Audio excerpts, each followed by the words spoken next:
Anin berjalan keluar menemui suaminya yang sudah siap di dalam mobil. Valen akan mengantar Anin menjemput tender kontrak 1 miliar. Mahkota Horeca. Valen yang sudah memberitahu Ibu Susan untuk memenangkan tender kontrak milik istrinya itu. Valen berharap supaya kontrak kerjasama itu akan membuat istrinya itu tidak dianggap remeh oleh keluarganya. Bahkan Valen juga sudah menyuruh Ibu Susan untuk mengundang media agar saat penanda tanganan kontrak disaksikan oleh semua media termasuk media cetak dan media online. Valen tampak bahagia. Selama ini Anin sudah banyak susah dan diremehkan karena menikah dengannya. Ini saatnya membuat istrinya dipandang oleh keluarganya. Tapi berbeda dengan Anindya. Ia tampak cemas dan tidak percaya diri. Lah merasa benar juga apa yang dikatakan oleh keluarganya. Tanpa campur tangan dan koneksi dari orang yang mengenal mahkota Horeca, apakah ia bisa mendapatkan kontrak miliaran rupiah milik mahkota Horeca? Ia menghela nafasnya dengan kasar, membuat Valen yang sedang konsen menyupir jadi memperhatikan Anin yang dalam kondisi resah. "Kenapa wajah kamu kok kelihatan sedih?" tanya Valen, sambil mengulurkan tangannya menyentuh lengan istrinya, karena istrinya tampak sedih dan sedang melamun. Entah apa yang sedang ia pikirkan. Sebenarnya aku agak kurang yakin bisa mendapatkan tender ini, Mas. Kan aku sama sekali tidak mengenal orang-orang di mahkota Horeca loh, Mas. Jelas Anin dengan terbuka. Kamu tidak usah cemas. Pasti semuanya akan ada jalan keluarnya. Dan Mas sangat yakin kalau kamu pasti bisa mendapatkan tender kontrak itu. Bahkan tidak akan perlu menunggu lama. Kamu pasti langsung dapat hasilnya hari ini juga. Kata Valen dengan yakin. Kamu bisa yakin gitu ya sama aku. Padahal aku aja gak yakin sama diriku sendiri. Kata Anin sambil tersenyum. Pasti. Kamu pasti bisa. Jadi kamu yang semangat dong. Kata Valen menyemangati istrinya. Ia tahu kalau Anin pasti down karena perkataan kedua orang tuanya tadi. Sewaktu mereka di meja makan, mereka selalu membuat anaknya menjadi rendah diri. Iya, aku sudah semangat nih. Makasih ya. Ini semua gara-gara kamu, Mas. Nanti pas aku datang enaknya aku kemana ya? Nemuin siapa gitu? Tanya Anin kepada Valen. Kamu ke resepsionis. Lalu kamu bilang kalau kamu Anindya Bagaskara dari Hotel Bagaskara yang akan menyerahkan tender kontrak kerjasama dengan mahkota Horeca. Nanti resepsionis yang akan mengarahkan kamu ketemu sama siapa?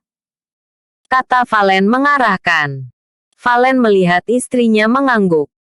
Bersemangat. Tentu Valen bisa menjamin 100% kalau istrinya bakalan mendapatkan kontrak. Menandatanganinya saat itu juga. Tentunya mahkota Horeca. Melalui media online serta media cetak akan segera merilisnya hari itu juga. *****. Setelah ia turun dari mobil, Anindya Bagaskara melangkah penuh dengan kepercayaan diri. Walau awalnya ia ragu. Entah kenapa ia jadi agak sedikit semangat saat mendengar apa yang diucapkan suaminya. Anin langsung menuju ke meja reception yang ada di tengah lobi kantor mewah itu. Maaf Mbak, saya Anindya Bagaskara. Dari Hotel Bagaskara. Saya ingin menyerahkan tender kontrak kerjasama dengan mahkota Horeca. Untuk itu saya harus menemui siapa ya? Tanya Anin dengan sopan. Resepsionis yang bertugas langsung menelepon ke sekretaris direksi yang tadi sudah memberinya perintah kalau nanti ada seorang wanita yang bernama Anindya Bagaskara disuruh langsung menelepon ke dirinya. karena sekretaris direksi sudah diberi perintah oleh wakil CEO langsung, yaitu Ibu Susan selaku kepala pelaksana harian di Mahkota Horeca. Sebentar ya, kata reception dengan sopan karena sekretaris direksi belum menjawab panggilan darinya. Oh ya, enggak apa-apa, Mbak, sahut Anin dengan sopan. Tapi sesaat kemudian reception sudah mendapatkan jawaban dari atas untuk mengantar Anin ke kantor wakil CEO. Mari, Bu. Biar saya antar Ibu ke kantor wakil CEO kami. Karena kepala CEO kami sedang tidak ada di tempat, kata resepsionis itu dengan sopan. Lalu ia membawa Anin menuju lift direksi khusus untuk pejabat direksi dan juga tamu-tamu agung untuk pejabat direksi termasuk kepala dan wakil CEO. Anin hanya terbengong melihat kemewahan ruang lift khusus itu.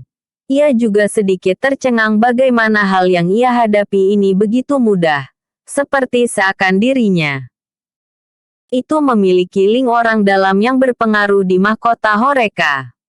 Silahkan Bu, untuk masuk ke dalam. Ini adalah ruangan wakil CEO kami, kata wanita itu sambil mengetuk ruangan wakil CEO terlebih dahulu sebelum meninggalkan Anin untuk masuk ke dalam ruangan wakil CEO sendirian. Selamat pagi. Ada yang bisa dibantu? Tanya wakil CEO. Ibu Susan dengan sopan. Ia sudah menerima mandat dari pemilik perusahaan ini agar dirinya membantu istrinya mendapatkan kontrak kerjasama itu. Dan jangan sampai diketahui oleh istrinya kalau sebenarnya Valendra lah CEO dari Mahkota Horeca. Permisi Bu. Saya Anindya Bagaskara. Maaf saya mengganggu waktu Ibu. Karena kami dari keluarga Bagaskara hendak mengikuti tender. Belum selesai Anin berbicara, ucapannya langsung dipotong oleh wakil CEO Mahkota Horeca itu. Oh ya, CEO kami sudah memberitahukan kepada saya secara pribadi untuk menerima kontrak yang ditawarkan oleh Ibu Anin. Dan untuk melakukan penanda tangan kerjasama kita, mari kita pindah ke ruang meeting karena kita sudah ditunggu oleh para awak media yang akan menyiarkan penanda tanganan kontrak ini. Hah? Berarti tawaran kontrak dari Bagaskara Hotel diterima. Anda Nyonya Anindya Bagaskara kan? Tanya Bu Susan. Meyakinkan. Iya. Jawab Anin ragu. Kalau begitu kita segera pindah ke ruangan meeting.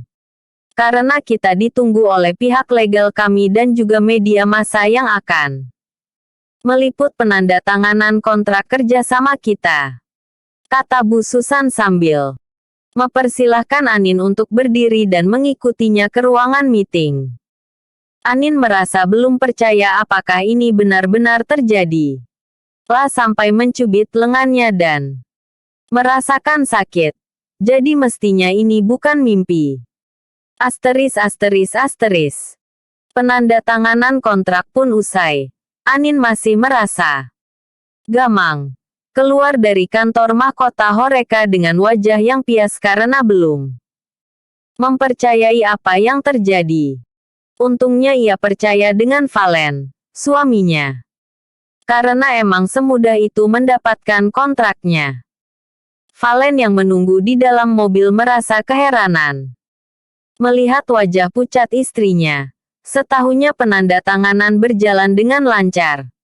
Karena Bu Susan juga sudah mengabarinya lewat telepon baru saja. Tapi kenapa wajah istrinya tampak pias? Ada masalah dengan kontraknya? Tanya Valen tidak yakin. Anin hanya menggeleng lemah.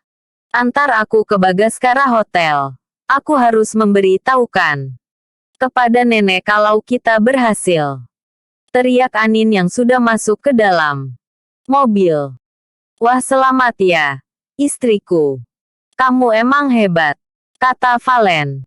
Sambil mengacungkan kedua jempolnya untuk mengapresiasi Anin. Sesampainya di Bagaskara, mimpi disanjung oleh Nenek Arka. Hanyalah tinggal mimpi.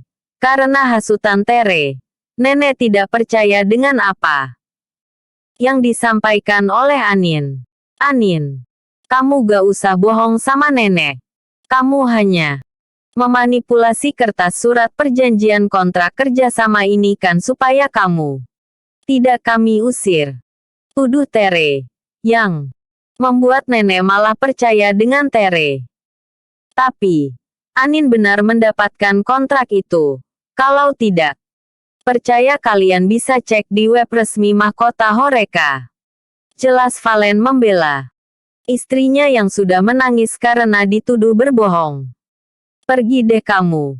Mulai detik ini kamu bukan lagi bagian dari Bagaskara. Bentak Nenek dengan nada dingin.